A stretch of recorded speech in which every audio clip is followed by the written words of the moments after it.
අපිට බටහිර පැත්ත බැලුවොත් ඉස්සර රෝමේ කොලෝසියම අහලා තියෙනවනේ. කොලෝසියමේ තිබ්බ ඔය ග්ලැඩියේටර් ක්‍රීඩා අහලා තියෙනවද? අනුවත් කියපු එකට පොඩ්ඩක් සමාන දෙයක්. කට්ටිය විනෝදෙට දෙන්නෙක් සටන් කරනවා බලන් ඉන්නවා. ඒවට කියන්නේ අපි බ්ලඩ් ස්පෝර්ට්ස් කියලා. ඒ කියන්නේ සටන් කරලා එක්කෙනෙක් මැරෙනකන් සටන් කරන එක බලන් ඉඳලා වටේ ඉන්න අය චියර් කරනවා. එතනින් තමයි ඔය ප්‍රොෆෙෂනල් ක්‍රීඩා කියන එක පටන් ගත්තේ. කට්ටිය විනෝදයක් සහ නමුත් ඒක විනෝදය විතරක් නෙමෙයි, එතනින් එහා ගිය දෙයක් තියෙනවා. රෝමේ ග්ලැඩියේටර්ලා සටන් කරනවා බලන් ඉඳලා බලන් ඉන්න මිනිස්සු බලාපොරොත්තු වෙන්නේ තමන්ට විය නොහැකි කෙනෙක් ගැන බලන් ඉඳලා ඒක තමන් තුලින් ඒක ආරෝපණය කර ගැනීමක්. ඒ කියන්නේ තමන්ට වඩා එහා ගිය ප්‍රේක්ෂකයාට වඩා එහා ගිය කෙනෙක්ගේ දක්ෂතා අගය කිරීමක් තමයි ඇත්තටම එයා තුලින් තමන් ජීවත් වීමක්. ඒකනේ අනික් මිනිස්සු නැෂනල් ටීම් එකට චියර් කරන්නේ. මිනිස්සු කණ්ඩායමක් තරඟ කරනවා දැකලා හිතන්නේ ඒක තමන් තුලින් ආරූඪ කරගන්න. මේක මම තමයි මේ මං වෙනුවෙන් තමයි මේගොල්ලෝ මේවා කරන්නේ. අපි ඒ වගේ කියලා හිතනවා මෙතන මම මේ ප්ලේ කරා නම් මම මෙහෙමයි ගහන්නේ. ඒ කියන්නේ තමන්ට විය නොහැකි දෙයක්. අපි ටෙලි නාට්‍යයක් බැලුවාම වීරයා දුෂ්ටයාට ගහනකොට ඒක තමන් ගැහුවා වගේනේ. තේරුණා නේද? ඒක තමයි අපි එතනින් මේ ක්‍රීඩා ප්‍රොෆෙෂනල් ක්‍රීඩා ඇත්තටම එන්ටර්ටේන්මන්ට් එක. ඒ කියන්නේ අනිත් අයට විනෝදය සැපයීම. ඇත්තටම විනෝදය කියලා අපි සැලකුවා. ඔයගොල්ලන්ට තියෙන කාර්යභාරය ඉතා අමාරුයි. ඒ කියන්නේ ප්‍රේක්ෂකයාට වෙන්න බැරි පුද්ගලයෙක් බවට ඔයගොල්ලෝ පත් වෙන්න ඕනේ. ඒක එන්න එහෙම වුණොත් තමයි ඔයා දිහා බලන් ඉඳලා ඔයාගේ ජයග්‍රහණය වෙනුවෙන් ඒගොල්ලෝ චියර් කරන්නේ. අපිට නැති සමාජයේ ගොඩක් වෙලාවට නැති ගුණාංග පිළිඹු කරන පුද්ගලයන් බවට පත් වෙන එක තමයි ඔයගොල්ලන්ට තියෙන කාර්යභාරයක ලේසි නෑ. ගොඩක් අමාරු වැඩක්. වෘත්තීය මට්ටමේ ක්‍රීඩකයෙක් වෙනවා කියන එක අතකින් වාසනාවක් තියෙන්න ඕනි. එකක් ගහන්න පුළුවන් වුණා කියලා විතරකුත් මදි. ඒකට සපෝට් එක තියෙන්න ඕනි. ඔයගොල්ලොත් ඇතිනේ එහෙම පටන් ගත්ත වැඩ ටික දවසක් කරලා උක අතහැරලා දාපු දේවල්. ඒක මොටිවේෂන් නැතිකම නිසා නෙමෙයි තියෙන්නේ. මොකද ඔයගොල්ලෝ මොටිවේෂන් එක හොඳටම තිබුණේ හින්දා තමයි ඒක පටන් ගත්තේ. ඉතින් තියෙන දේ සහ අවශ්‍ය දේ මොටිවේෂන් නෙමෙයි. ඩිසිප්ලින් කියන්නේ මොකක්ද? විනය කියන්නේ මොකක්ද? විනය කියන්නේ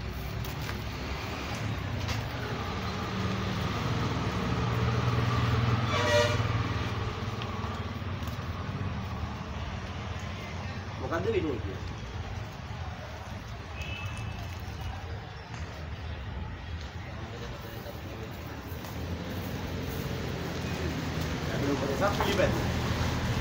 ඇත්තටම කිව්වොත්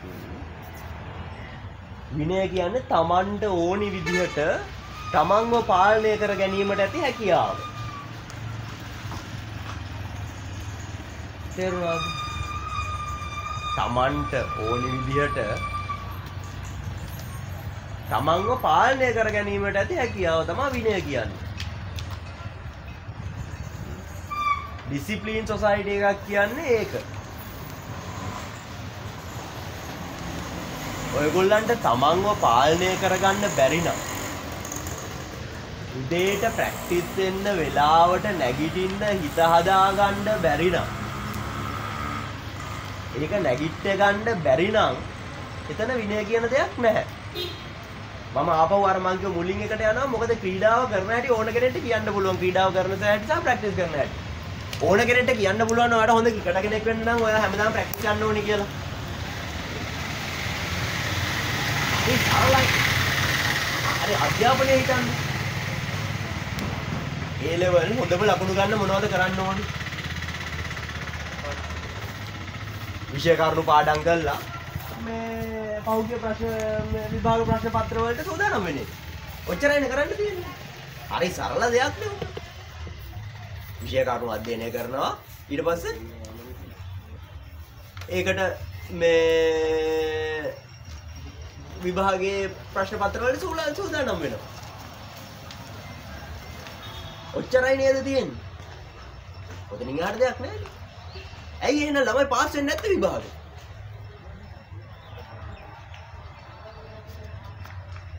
උනන්දු නැති වෙනවා කියන්නේ. පාඩම් කරන්නේ නැහැ. ඒ කියන්නේ තමන්ව පාඩම් කරන්න යොමු කරව ගන්න තමන්ටම බෑ. තමන්ව තමන්ට අවශ්‍ය දෙයට යොමු කරන්න තමන්ටම බෑ. ඒකයි මෙතන තියෙන ප්‍රශ්නේ. කියන්නේ තමන්ව කන්ට්‍රෝල් නැහැ. දැන් ඔයගොල්ලෝ දකින්න ඇති ළඟදී මොකද්ද මැච් එක තියෙන වෙලේ ඉංග්ලන්ඩ් ටීම් එකද කොහෙද ගාලු කොටුවේ ප්‍රැක්ටිස් කරන ඔෆ් ඩේ එකේ. ලංකාවේ ප්ලේයර්ස්ලා ටික හිටියේ නෑ එතන. ප්‍රැක්ටිස් කරේ නෑ. අරගොල්ලෝ ඇයි එහෙම ප්‍රැක්ටිස් කරන්නේ? ඒගොල්ලෝ කියන්නේ පොඩ්ඩක් ගාලු කොටුවට ගිහිල්ලා පොඩ්ඩක් බලලා මොනවා හරි කාලා ෂේප් එකේ ඉන්නව නෙමෙයි. ඒගොල්ලෝ ප්‍රැක්ටිස් කරනවානේ.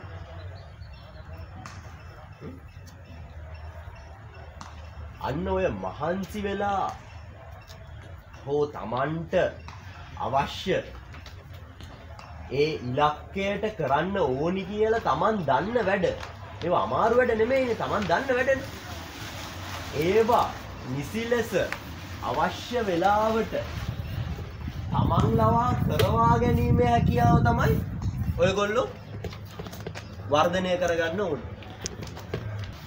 අපිට යම්කිසි දෙයක් වර්ධනය කරගන්න ඕනි නම් අපි ඒක මනින්න ඕනේ. තේරුණාද?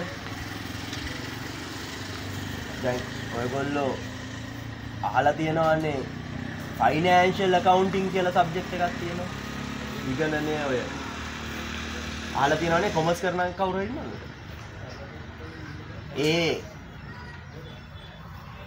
ඒ සබ්ජෙක්ට් එක හැදිලා තියෙන්නම ආයතනවල මූල්‍යමය පර්ෆෝමන්ස් එක. ඒ කියන්නේ ඒගොල්ලන්ගේ මූල්‍යමය හැකියාවන් මනින්න. මොකද ඒක මැනීම තුලින් තමයි ඒක වර්ධනය කරගන්න පුළුවන්. මොකද මැනීම තුලින් බලා ගන්න පුළුවන් තමන් දැන් ඉන්න තැන සහ තමන් යන්න ඕනි තැන අතර තියෙන ગેප් එක. ඒ ગેප් එක පුරවගන්නේ කොහොමද කියන්නේ. මොකද අපිට ඉස්සරහට යන්න නම් තමන් ඉන්නේ කොතනද? තමන් බෝලර් කෙනෙක් විදිහට කොතනද? ඔයාගේ performance මොනවා හරි ඇතිනේ. ඔයා indexes කොහොමද බලන්නේ? ස්පීඩ් එක නම් බලන්නේ ස්පීඩ් එක. endurance නම් බලන්නේ endurance. ඒ අවශ්‍ය මිනුම් ඒ කෝච් එක්ක කතා කරලා ඒ අවශ්‍ය විදිහට වෙනවද? අවශ්‍ය විදිහට වැඩි වෙනවද? ඒක වැඩි වෙන්නේ නැත්නම් හේතුව මොකද්ද? නැත්නම් හැමදාම වැරදියට ප්‍රැක්ටිස් කරන්න පුළුවන් ළමයෙක්ට ඇවිල්ලා උදේ. එයා හැමදාම උදේ 8ට ඇවිල්ලා බෝල් දානවා වෙන්න පුළුවන්. උදේ ඇවිල්ලා පැය දෙකක් ප්‍රැක්ටිස් කරනවා සතියක්. නමුත් ඊට වඩා සාර්ථකයි හරියට මැනලා Tamanට අවශ්‍ය ඉලක්කයක් හදාගෙන එතෙන්ට යන්න අවශ්‍ය ප්ලෑන් එකක් හදාගෙන ඒ වැඩේ නිරත වෙන එක. ඕක කරන්න හොඳ විනයක් අවශ්‍යයි. ඒ කියන්නේ තමන්ව පාලනය කර ගැනීම හැකියාවක් අවශ්‍යයි. මොකද නැත්තම් දවසකින් දෙකකින් හිතනවා නෙමෙයි. මැලි වැඩක් නෙමෙයි. ඒක හැමදාම බෝල් දාන එක වීඩියෝ කරන්න ඕනේ. එහෙමනම් ඔයා තමන්ව මනින්නේ. නැත්තම් මේවා ලියාගෙන පොතක ලියා ගන්න ඕනේ. මම කොච්චර දවල් වෙලා දිව්වද කියලා ලියා ගන්න ඕනේ. හරි කම්මැලි වැඩ ඕවා. හරි අමාරු වැඩ. ඔයගොල්ලෝ ග්‍රවුන්ඩ් එකට බහැලා ක්‍රිකට් ගහනවා බලන් ඉන්න මිනිස්සුන්ට කරන්න බැරි වැඩ ඕවා. දැනුණාද? ක්‍රිකට් ගහනවා බලන් ඉන්න ඔඩියන්ස් එක හරි අසාධාරණයි. ඔයගොල්ලන්ගෙන් බලාපොරොත්තු වෙනවා ඒගොල්ලන්ට කරන්න බැරි දේවල් කරන්න. අපි හිතන්න ක්‍රිකට් නැතුව ජිම්නාස්ටික් මේකක් බලනවා කියලා. ඒ මිනිස්සයා ඔය උඩ පැනලා මේකෙන් මේම පැනලා මේවා කරලා ඇත්තටම ඔය බාර් එකේ එල්ලිලා වට දෙකක් අරගෙනවා කියන එකත් ඇත්තටම කෙනෙක්ට ලොකු අචීව්මන්ට් එකක්. ඒ උනට බලන් ඉන්න මිනිස්සු ඌ එතන වට තුනක් පැනලා බිම පැනලා එතනින් තව එකක් පැනලා කරකිලා අත් දෙකෙන් හිට ගන්න එක බලාපොරොත්තු වෙනවා. දැන් ක්‍රිකටර්ස්ලාගෙන් ඉස්සර බලාපොරොත්තු වුණාට වඩා වැඩි දෙයක් මිනිස්සු බලාපොරොත්තු වෙනවනේ. නේ? ඉතින් ඔයගොල්ලන්ට එතෙන්ට යන්න නම් ඔයගොල්ලෝ දැනට තියෙන උඩම මට්ටම අඳුනාගෙන එතනින් එහාට කඩා ගන්න ඕනේ. දැන් මම මේ කියන එක අහගෙන ඉන්න ඕනි කියලාත් දන්නවා. මේක අහගෙන මොකක් හරි හොඳ දෙයක් ගත්තොත් මටමයි හොඳ කියලා ගන්නවා. ඒ වුණාට ඉන්න ගමන් මේ අතන මේ පිටිපස්සේ ගහන මැච් එක බලන්නත් හිතෙනවා. නැද්ද?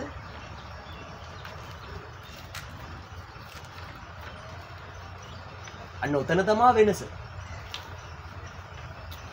උතන තමා අර විනය කියන එක අපව වෙන්නේ.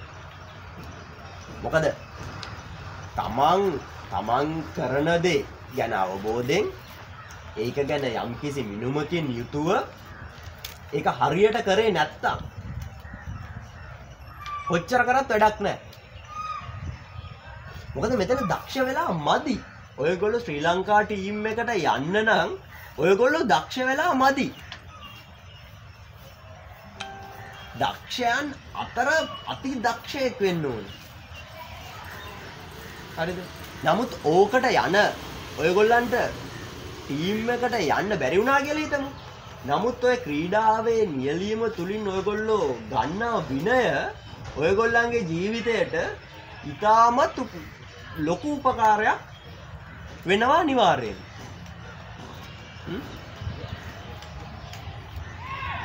කවදාවත් නැෂනල් ටීම් එකට යන්න බැරි වුණා කියලා ඔයගොල්ලෝ දුක් වෙන්න එපා.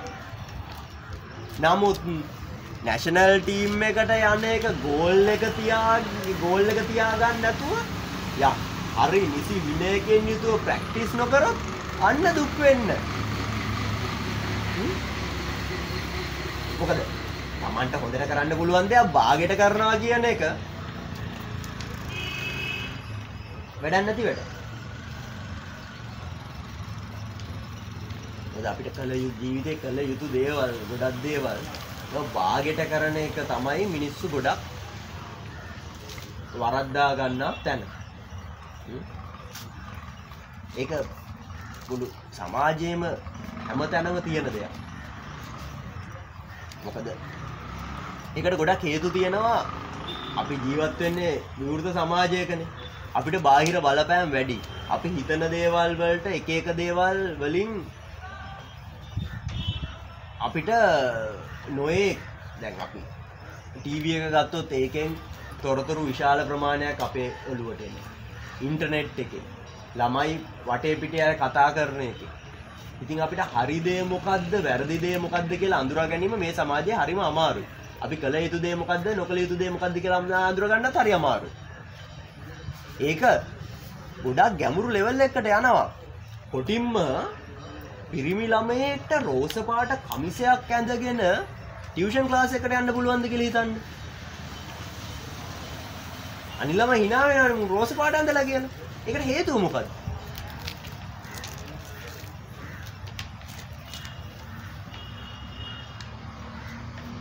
ඇයි රෝස පාට කමිසයක් ඇඳගෙන ඔයාලට රෝස පාට කමිසයක් තියෙනවද?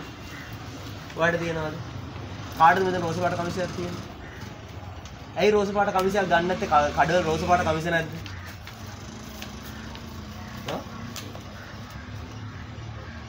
ඇයි ඔයගොල්ලෝ රෝස පාට කමිසයක් නැත්තේ කාටවත්? ඒක ලේඩිස් ලේඩිස් කලර් එකක් සම්මතද? ඒක කවුද ඒක ලේඩිස් කලර් එකක් කරේ? අපිද? ඒක දැක්කත් සමාජය අපිට දාලා තියෙන බාධාවල්. අපිට මේ රෝස පාට කමිසයක් අඳින්න දෙන්නේ නැහැ මේ සමාජය. මේ අපි දාපු එකක් නෙමෙයි. ඔය රෝස පාට ලේඩිස් කලර් එකක් කියලා ගෑනු ළමයින් රෝස පාට අඳිනවා කියලා හිතපු මිනිස්සයා දැන් මැරිලා මේ කිසිම න්‍යෂ්ටාවශේෂයක්වත් ඉතුරු වෙලා නැහැ. ඒක මොකක් හරි පරණ සංස්කෘතික දෙයක්. ඒක මිනිස්සු තාම අල්ලගෙන ඉන්නවා.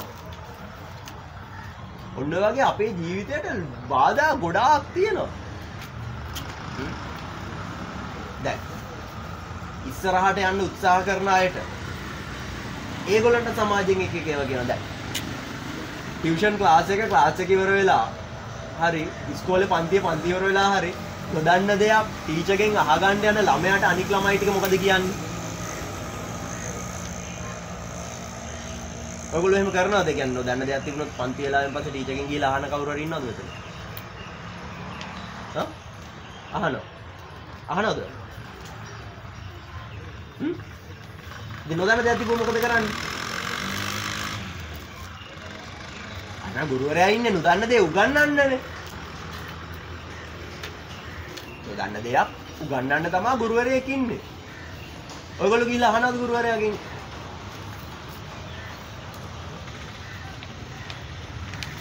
පන්තියේ නොදන්න දෙයක් තිබුණාම අවදාවත් ඔයගොල්ලෝ ඒක සර්ගෙන් ගිහලා මේක මට පැහැදිලි නෑ මට පැහැදිලි දෙන්න කරලා දෙන්න කියපු කෙනෙක් මෙතන ඉන්නවද?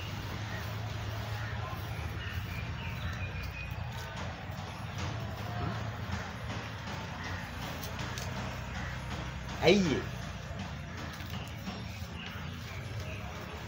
අපේ සම්මතයක් හැදිලා තියෙනවා පාසල් වල සහ විශ්වවිද්‍යාලවල එහෙම ටීචර්ස්ලත් එක්ක පන්ති වෙලාවෙන් පස්සේ කතා කරන ළමයි ගොට්ට අල්ලනවා කියලා. ඕකනේ කියන වචනේ.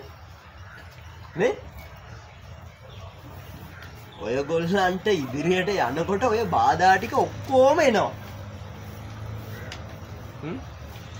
මොකද සමාජයේ ඉඩතලේ ඉන්න අය හැම විටම යටතලේ ඉන්න අයට උඩතලයට එීමට බැරි වෙන්න බාධා සහ උපක්‍රම ලෑස්ති කරලා තියෙන්නේ. ඒක කවදාවත් නිකන් වරදවා වටහා ගන්න එපා. එහෙම නෑ. උඩට එන්න හැමෝම අත දෙනවා. හැමෝම උඩට ගන්නවා. උදව් කරනවා.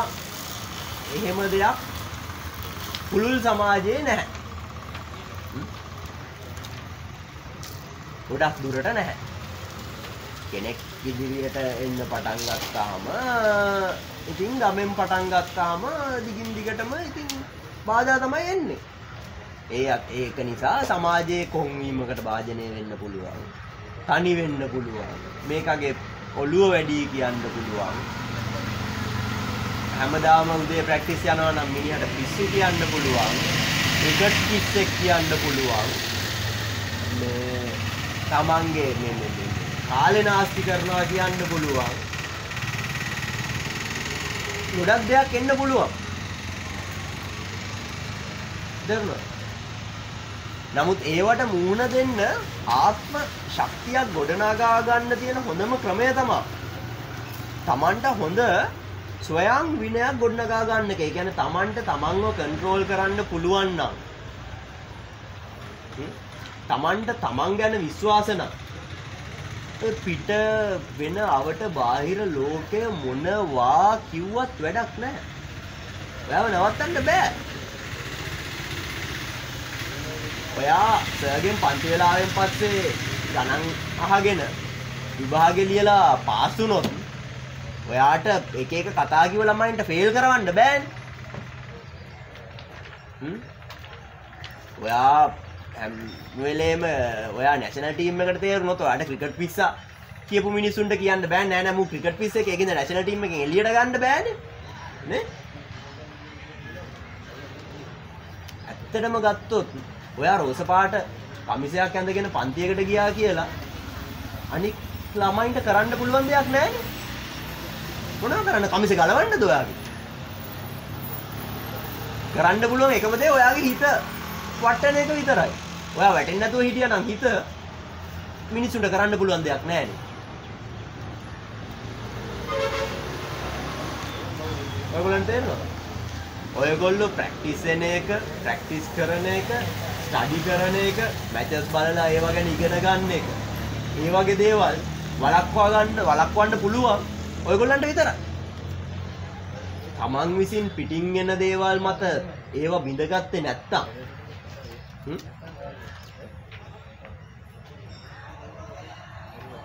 ඔයගොල්ලන්ව ඉදිරියට යන එක, ඔයගොල්ලෝ ඉම්ප්‍රූව් වෙන එක නවත්තන්න කාටවත් පුළුවන්ද? බෑනේ.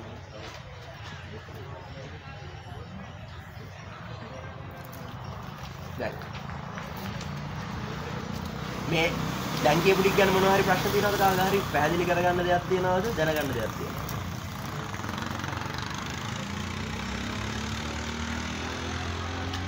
අහන්න. නිකන් කම්මැලිකමෙන් ඇනුම් යන හැර ඉන්න එපා. මටත් නිින්ද යන්නේ.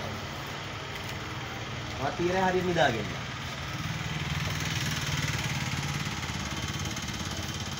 ඉෂාන්. මම මේගොල්ලන්ට විනය ගැන කියලා දුන්නා. ඔව්.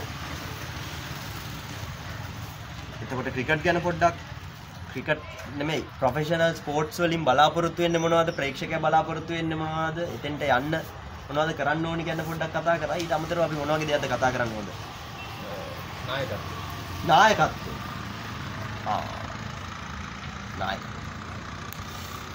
නායකත්වය ගැන කතා කරන්න හරි ලේසි. දැන් අපි පදනම දාලා තියෙන හින්දා. නායකත්වයේ වැදගත්ම දේ මොකද්ද?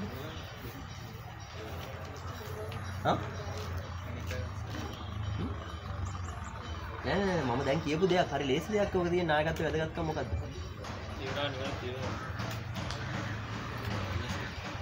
ඔය ඔක්කොම එන්නේ එක තැනකට ආපහු. ඉන්නේ ඒ කියන්නේ තමන්ව පාලනය කරගන්න පුද්ගලයාව අනික් මිනිස්සු නායකයා ලෙස සලකනවා. තේරුණාද? තමන්ව පාලනය කරගන්න පුළුවන් පුද්ගලයාව අනික් මිනිස්සු නායකයා ලෙස සලකනවා.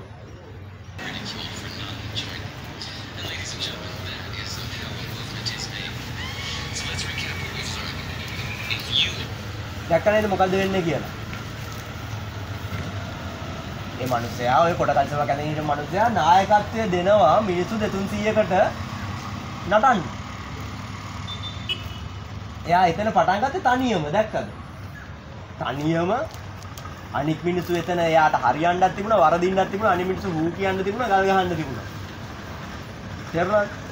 ඒ තනියම ක්‍රවුඩ් එකක් මැද නටනවා කියන එක ලේසි නෑ. නමුත් ඕක වර්ධනය වුණේ තව එක්කෙනෙක් ඇවිල්ලා ජොයින් වුණාට පස්සේ. හැබැයි ඒකේ හොඳම වැඩේ තමයි